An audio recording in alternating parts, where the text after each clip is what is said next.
Sahib tax பார்வையாளருக்கு வணக்கம். இந்த நேர்காணலில் நாம் சந்திக்க இருக்கும் சிறப்பு விருந்தினர் வழக்கறிஞர் காயல் அகமது சாகிப். சார் வணக்கம். வணக்கம். இந்த தினம் பார்த்தோம்னா தமிழ்நாடு மட்டுமல்ல, இந்தியாவே எதிர்பார்க்கக்கூடிய ஒரு செய்தியா நாளைக்கு பீகார் தேர்தல்ல ரிசல்ட் என்னவாகுன்ற மாதிரியான ஒரு கணிப்பு தான். கூடுதலா பார்த்தோம்னா பல்வேறு எக்ஸிட் போல் 2 தரப்புக்கும் ஆதரவாக பல்வேறு ஊடகங்கள் பேசிக்கிட்டு இருக்காங்க. ஒரு தரப்பு என்டிஏ ஜெயிக்கும்னு சொல்றாங்க. இன்னொரு தரப்பு இந்தியா கூட்டணி ஜெயிக்கும்னு சொல்லிட்டு பல கருத்துக்கள் நடத்தி கொண்டிருக்க சூழல்ல, நேற்றைய தினம் ஒரு வாக்குச்சாவடியில நள்ளிரவு ஒரு கண்டெய்னர் வந்துச்சு. அந்த கண்டெய்னர் வந்த நேரத்த பார்த்தோம்னா, சிசிடிவி அணைக்கப்பட்டிருக்கின்ற ஒரு கேள்வியில தேஜஸ்வி யாதவ் எதிர்க்கட்சி தலைவர் வலியுறுத்தியிருக்காங்க. கூடுதலா பார்த்தோம்னா, அந்த கண்டெய்னர்ல அது சரக்கு கண்டெய்னர் தானா? அதுல வேற எதுவும் வந்ததா? என்ற மாதிரியான பல்வேறு கேள்விகள் கூட எழுப்பியிருக்காங்க. நீங்க எப்படி பார்க்குறீங்க? ரிசல்ட் தான் இப்ப தெரிஞ்சுட்டேன். நேர்மையாக தேர்தல் நடந்து இருக்குமேயானால் இந்தியா கூட்டணி மிகப்பெரிய வாக்கு வித்தியாசத்துல பெரும்பான்மை பெற்று ஆட்சி அமைத்திருக்கும். தேஜஸ்வி யாதவ் தலைமையில் அமைந்த அந்த கூட்டணி அங்க பீகார்ல ராகுல் காந்தியுடைய ஒரு திட்டமிட்டு அந்த பிரயாணம் எல்லாம் எதை காட்டுதுன்னு சொன்னா, பீகார்ல இந்தியா கூட்டணி அபார வெற்றி பெறும் என்ற நிலையில் தானே அவ்வளவு பிரச்சனை. நான் ஒண்ணுமில்ல, இந்த 4 சட்டமன்ற தொகுதியுடைய பெயரை சொல்கிறேன். நாலந்தா, லால்கஞ்ச், சாசாராம், மஹ்னார்.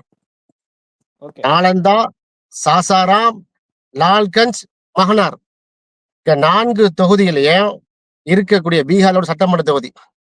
இந்த 4 தொகுதியில மக்கள் வாக்கு பதிவு செஞ்சிருப்பாங்கல்ல, அது சிசிடிவி ஃபுட்டேஜ்ல காப்பியா இருக்கும்ல, அந்த வீடியோ ரெக்கார்டு இருக்கும்ல, அதை இந்திய ஒன்றிய தேர்தல் ஆணையம் வெளியிட தயாரா? நேரடியான கேள்வி. இந்த கேள்வியை தான் அவங்க கேட்கிறாங்க. இப்போ சாசாராம்ல என்ன பிரச்சனை? ஆர்ஜேடியுடைய தேஜஸ்வி யாதவுடைய கட்சியுடைய அந்த எம்எல்ஏ கேண்டிடேட், அந்த வேட்பாளர் புகார் அளிக்கிறார். இங்க பாருங்க, சிசிடிவி எல்லாத்தையும் ஆஃப் பண்ணிட்டாங்க. இங்க இவிஎம் உடைய ஸ்லிப்பு, அதாவது அந்த விவிபேட் உடைய ஸ்லிப்லாம் கொட்டி கிடக்கிறது. சம்பந்தம் ஆட்கள் எல்லாம் உள்ள வர்றாங்க.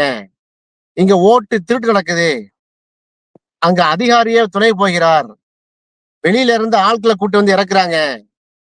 ஒரு கண்டனர் இங்க நிக்கிறது. அரை மணி நேரம் சிசிடிவி ஃபுட்டேஜ் ஆஃப் பண்ணி விட்டு கள்ள ஓட்டு போட வச்சிருக்கிறாங்க என்று அளித்த புகார் இருக்க. ஏன் அந்த புகாரை ஏற்றுக்கொள்ளவில்லை? நாடறிந்த நாலந்தா பல்கலைக்கழகம் என்று சொல்றோம். அப்படிப்பட்ட நாலந்தால இன்றைக்கு பாத்தீங்கன்னா ஒட்டு மொத்தமா நிதிஷ்குமாருடைய அந்த காவல்துறையும் அங்க இருக்கக்கூடிய போல் பூத்துல இருக்கக்கூடியவங்களும் பாஜக காரங்க என்ன செஞ்சாங்க?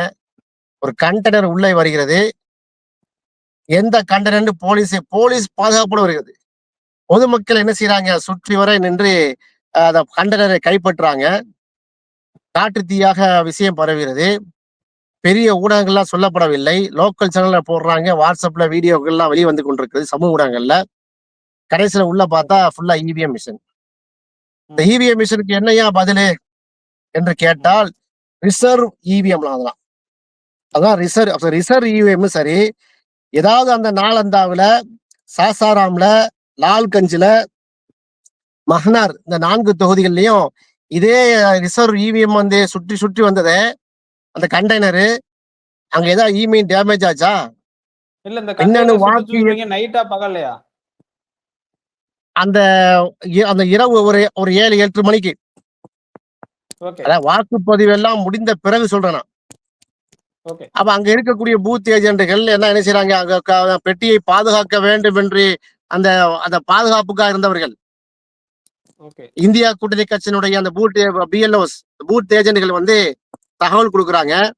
சமூக ஊடகங்கள்ல இது பரவுது. அப்ப சொல்றாங்க ரிசர்வ் இவிஎம். எதுக்கு ரிசர்வ் இவிஎம்? எப்ப ரிசர்வ் இவிஎம் வர வேண்டும்? காலை ஒரு 11 மணிக்கு நீங்க கொண்டு வந்தீங்கன்னா கண்டெய்னரை சரிங்களாம். சரி, ஏதோ ஒரு இவிஎம் மிஷின்ல ஒரு டேம்பரிங் ஏதோ பிரச்சனை ஆயிட்டு போல தெரியுது. அதுக்காக புது இவிஎம் மிஷின் கொடுங்க. நைட்டு 7 மணிக்கு எதுக்குங்கிற? எலெக்ஷன்லாம் நடந்து முடிஞ்சு விட்டது. பெட்டி தூக்கி அனுப்பக்கூடிய இடத்துல ஏன் கொண்டு வர்றீங்க? சரி, அந்த இவிஎம் மிஷின் இருக்கிற பெட்டியை கொண்டு வந்தாங்களா? இவிஎம் மிஷினை கொண்டு வந்தாங்களா? இல்ல, புதுசா ஏன் டிப்ளை பண்றீங்க? அது எங்க உள்ளது? இவ்வளவு தூரம் முறைகேடு. காலையில பாத்தீங்கன்னா எலெக்ஷன் கமிஷன் ஆஃப் இந்தியாவுக்கு லால்கஞ்சை பொறுத்த வரைக்கும் அதிகமாக இஸ்லாமியர்களும் யாதவர்களும், அதாவது அந்த சமூக மக்களை வந்து ஆர்ப்பரித்து வாக்களித்த தொகுதி அது. அது முழுக்க முழுக்க ஆர்ஜேடி உடைய கோட்டை என்றே சொல்லலாம். லல்லு பிரசாத் யாதவுடைய கோட்டை என்று சொல்லலாம். அப்போ அங்க வந்து காங்கிரஸுக்கும் தேஜஸ்வி யாதவுக்கு தான் அங்க மவுசு அதிகம். அந்த இடத்தில் வாக்குப்பதிவை அதிகமாக பண்ண விடக்கூடாது. அங்க இருக்கக்கூடிய எல்லாமே தலித், இஸ்லாமியர், கிறிஸ்தவர்கள் எல்லாம் ஒன்றிணைந்து இருக்காங்க. அந்த லால்கஞ்சில என்ன பண்றாங்கன்னா, வேண்டுமென்றே டிலே பண்ணாங்களா இல்லையா? 4:30 மணிக்கெல்லாம் என்ன பண்ணாங்க, பூத்தை இழுத்து க்ளோஸ் பண்ணுன்னு சொல்றாங்க. மக்கள் ஆர்ப்பரிக்கிறாங்க. எங்களுடைய பத்திரிகை சங்கத்துடைய தோழர்கள் அங்க இருக்கிறாங்க. நாங்க என்னங்க மேட்டர்ன்னு கேட்கிறோம். இங்க பயங்கர பிரச்சனையா இருக்குங்க. 5 மணிக்கு முன்னாடியே வாக்குப்பதிவை வந்து க்ளோஸ் பண்றாங்க. கியூல வந்து மக்கள் நிக்கிறாங்க. அவங்களுக்கு டோக்கனாவது கொடுத்திருக்க வேண்டும். அதுவும் செய்யவில்லை. ஜாபிதால பேர் இல்லைன்னு சொல்றாங்க. எலெக்ஷன் ஐடென்டி கார்டை வந்து காமிக்கிறாங்க. 11 ஆவணங்கள்ல ஏதோ ஒரு ஆவணத்தை காமிக்கிறாங்க. அப்பவும் அவங்களை ஓட்டு போட விட மாட்டிருக்காங்க. இவ்வளவு முறைகேடுகள், இவ்வளவு பிரச்சனை. ஏற்கனவே 65 லட்சம் பேரை காலி பண்ணி விட்டாச்சு. 65 லட்சம் பீகாரிகளே வாக்கு இல்லாம ஆக்கி விட்டாச்சு. இவ்வளவு அட்ராசிட்டிஸ் பாஜக நிதிஷ்குமாருடைய அந்த கூட்டணியில இருந்த அவ்வளவு ஆளுங்கட்சியா இருந்து கொண்டு அத்தனை அதிகாரிகளையும் காவல்துறையும் கையில் வைத்துக் கொண்டு ஒரு குண்டர் படையை அனுப்பி என்ன செய்யறாங்க, மெஜாரிட்டியாக வாக்கு விழக்கூடிய அந்த இடத்துல இந்தியா கூட்டணிக்கு அதிகமாக வந்து வெற்றி பெறும் அங்க நிலையில இருக்கக்கூடியவங்கள ஓட்டு போட விடாம தடுக்கிறாங்க. இவ்வளவு கிட்டத்தட்ட 20க்கும் மேற்பட்ட புகார்கள் அளிக்கப்பட்டிருக்கு. என்ன நடவடிக்கைங்க? ஒரு நடவடிக்கையும் இல்லை. இங்க சொல்றாங்க நிர்மலா, அவங்க பேர் என்னது, வானதி சீனிவாசன் இங்க உட்கார்ந்து சொல்றாங்க ஒரு புகாரும் வரவில்லை அப்படிங்கிறாங்க. புகார் வரலையா? ஆன்லைன் தட்டி பாருங்க. Bihar legislative assembly election complaint போர்ட்டலுக்குள்ள போங்க. எவ்வளவு பேர் ஆன்லைன்ல கம்ப்ளைண்ட் பண்ணியிருக்காங்க. அப்ப இந்த நிலவையில் தான் 160 தொகுதியில் வெற்றி பெறுவோம், 150 தொகுதியில் வெற்றி பெறுவோம் டைம்ஸ் நவ், ரிபப்ளிக் டிவி இது போன்ற தொலைக்காட்சிகள்லாம் யாருக்கு ஆதரவாக வெளியிடுறாங்க? நிதிஷ்குமாருக்கு ஆதரவாக என்ன செய்றாங்க, வந்து ஒருதலை பட்சமாக செய்தி. இப்ப நீங்க ஒரு சில தொகுதிகள் 4 தொகுதியில வந்து பட்டியலிட்டீங்க. இந்த 4 தொகுதியில மட்டும் தான் பிரச்சனையா? பாஜக இப்ப காங்கிரஸ் கட்சியினுடைய தலைவர் என்ன சொல்றாருன்னா 210 தொகுதிகள்ல அவங்க வெற்றி பெறுவான்னு சொன்னது வந்து ஒரு மோசடி திட்டம்ன்ற மாதிரி ஒரு கருத்து வச்சிருக்காங்க. அங்க எல்லாம் இந்த மாதிரியான சம்பவம் நடந்திருக்கா? 100க்கும் மேற்பட்ட இடங்கள்ல பெரிய பிரச்சனைங்க. ஏன்னா காலையில மந்தமான வாக்குப்பதிவு. கிட்டத்தட்ட பாத்தீங்கன்னா 1 மணிக்கு 47% செகண்ட் போல்ல 122 சட்டமன்ற தொகுதிக்கு நடந்த 2வது கட்ட வாக்குப்பதிவின் போது மதியம் 1 மணிக்கு 47.64 அரௌண்ட் 48% வைங்களேன். ஆனா காலையில பாத்தீங்கன்னா 11 மணி வரைக்கும் ஒரு 18%, 10% தான் இருந்துச்சு வாக்குப்பதிவு. அதன் பிறகு 3 மணி 5 மணிக்கெல்லாம் நீங்க பாத்தீங்கன்னா சில தொகுதிகள்ல பாத்தீங்கன்னா 70 இதை தாண்டிச்சு. ஜென்ரலா வந்து ஆவரேஜா 67%, 67% வாக்குகள். இந்த 122 தொகுதியில பெரும்பான்மையான தொகுதியில் என்ன செஞ்சுட்டாங்கன்னா, சம்பந்தம் இல்லாத பேச்சு. செங்கோட்டையில வந்து குண்டு வெடித்து விட்டது. இவங்க தீவிரவாதிக்கு சப்போர்ட்டா போறாரு யாரு? ராகுல் காந்தியும் தேஜஸ்வியும். எங்க சப்போர்ட்டா போனாரு? தேர்தல் பிரச்சாரம் முடிந்து வாக்குப்பதிவு நடந்துகிட்டு இருக்கு. அங்க நின்று பூத்துல நின்று என்ன செய்றாங்க, கள்ள ஓட்டு போடுறதுக்கு இப்படி ஒரு பக்கம் முயற்சி, இன்னொரு பக்கம் மக்களை கேன்வாஸ் பண்றது. பல இடங்கள்ல ஜாபிதால பக்கத்து மாவட்டக்காரங்களா உள்ள கொண்டு வந்தாங்களா? யார் அவங்கெல்லாம்? நிதிஷ்குமாருக்கு வாக்களிக்க வேண்டும் என்பதற்காக பக்கத்து மாவட்டத்துல கொண்டு வந்து ஓட்டு ஸ்டோர் பண்ணாங்களா இல்லையா? அதுக்கு அதிகாரிகள் துணை போனாங்களா இல்லையா? சாசாராம்ல அதான கம்ப்ளைண்ட், லால்கஞ்சில அதான கம்ப்ளைண்ட், மகனார்ல அதான கம்ப்ளைண்ட், நாலந்தால அதான கம்ப்ளைண்ட். நான் ஒரு சாம்பிளுக்கான நாள் சொல்கிறேன். கிட்டத்தட்ட 50க்கும் மேற்பட்ட தொகுதியில பிரச்சனை. வாக்கு சீட்டை கையில வச்சுட்டு போறாங்க, ஜாபிதால பேர்ல ஓட்டு போடாச்சுங்கிறான். இப்படிப்பட்ட பிரச்சனைகள். இதுல வந்து கம்ப்ளைண்ட் ரிஜிஸ்டர் பண்ணிருக்காங்க. வெறும் 4 கம்ப்ளைண்ட் மட்டும் ரிஜிஸ்டர் பண்றாங்க. எதுக்கு தெரியுமா? இவ்வளவு கம்ப்ளைண்ட்கள் பண்றாங்க, இவ்வளவு புகார் மனுகள் அனுப்புனதுக்கும் எலெக்ஷன் கமிஷன் ஆஃப் இந்தியா, இந்திய தேர்தல் ஒன்றிய தேர்தல் ஆணையம் எந்த குறிப்புரையும் எழுதவில்லை. அந்த மனுவை ஏற்றுக்கொள்ளவில்லை. ஆனால் 4 பேர் போல வழக்கு.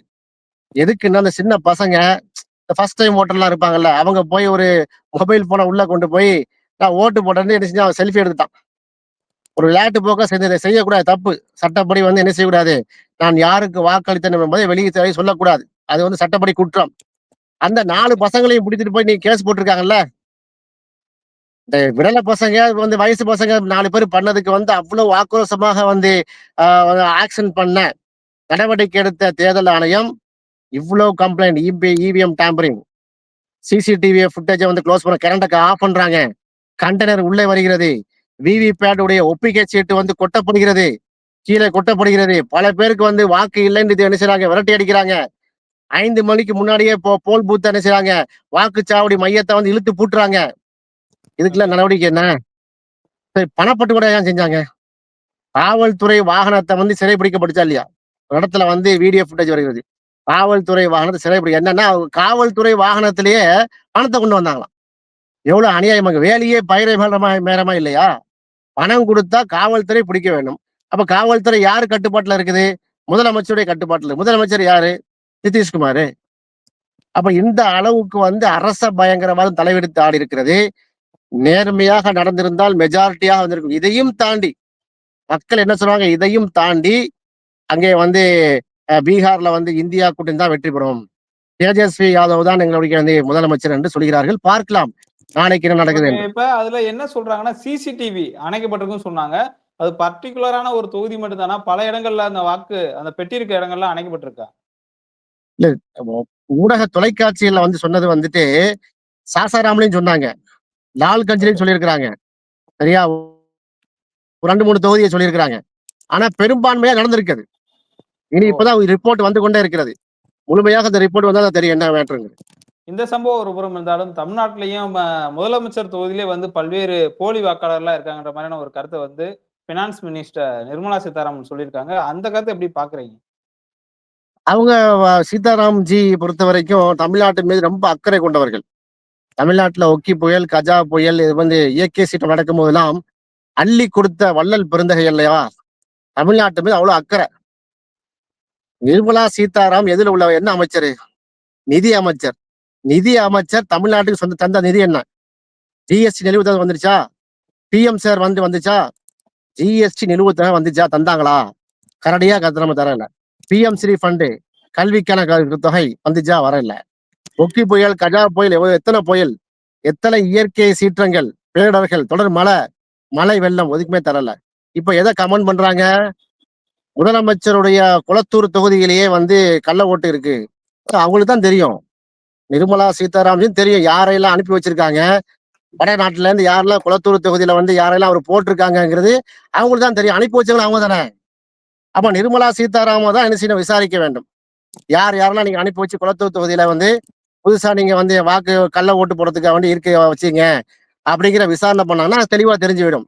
ஏன்னா மகாராஷ்டிரால, அது போல உத்தரப்பிரதேசல, பீகார்ல, ஹரியானால இது போன்ற வாக்கு திருட்டில் ஈடுபட்டது யார்? பாஜகவும் இந்திய ஒன்றிய தேர்தல் ஆணையம் தான் இல்லையா? அப்ப அவங்களுடைய செய்வைகளை அதை பாம்பின் கால் பாம்பறியும் என்று சொல்வார்களே, அது போல யாரையெல்லாம் என்னென்ன தில்லுமுல்லாம் பண்ணிருக்காங்கிறத ஒவ்வொரு தொகுதி வாரியாக சொல்லிட்டாங்கன்னா நம்ம என்ன செய்ய வேண்டியிருக்கும்? நம்ம அதை கிளியர் பண்ண சரியா இருக்கும். இப்ப குளத்தூர் தொகுதியை மட்டும் தான் அம்மா நிர்மலா சீதாராமன் சொல்லியிருக்காங்க. இது போல 243 தொகுதியில எந்தெந்த தொகுதியில தில்லுமுள்ளி பண்ணி வச்சிருக்கிறாங்க என்று அவர் சேர்த்து சொல்லிவிட்டார் என்று சொன்னால் தமிழ்நாடு அரசு சட்டப்படி நடவடிக்கை எடுக்கிறதுக்கு ஏதுவா இருக்கு என்பதை இந்த பேட்டியின் வாயிலாக நான் சொல்லிக் கொள்கிறேன்.